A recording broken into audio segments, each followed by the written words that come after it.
काळाच्या ओघात वही, पुस्तकं, दप्तरं मागे पडली, पण मैत्री मात्र कुठेच गेली नव्हती. शाळेची घंटा वाजली नाही, हजेरी घेतली गेली नाही, तरीही तब्बल 35 वर्षांनंतर एक वर्ग पुन्हा भरला. तो होता मैत्रीचा वर्ग.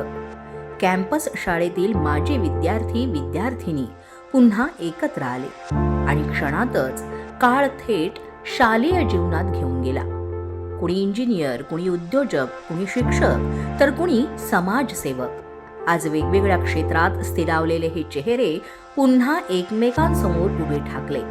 तेव्हा पद, पैसा आणि प्रतिष्ठा बाजूला राहिली आणि उरली ती फक्त "अरे तू अजून तसाच आहेस" ही ओळख. शाळेच्या मैदानावर कधी पुण्याच्या आठवणी, कधी मालवणची गंमत, तर कधी गडचिरोलीच्या किस्स्यांनी मैत्रीचा रंग अजून गडद झाला. हसत खेळत काढलेले फोटो, एकसारखी टी शर्ट्स, हातात मिठाई आणि डोळ्यात नकळत तरळलेली भावना.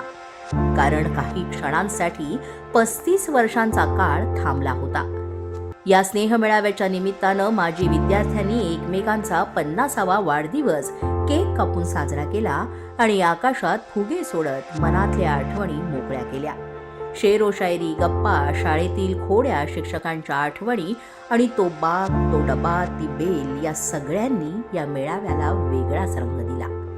मराठी माध्यमातून शिक्षण घेतलेल्या या विद्यार्थ्यांनी आजच्या पिढीला एकच संदेश दिला: यश कितीही मिळवा, पण शालेय मैत्री जपा, कारण ती आयुष्यभराची असते. जागृत महाराष्ट्र न्यूज, कल्याण.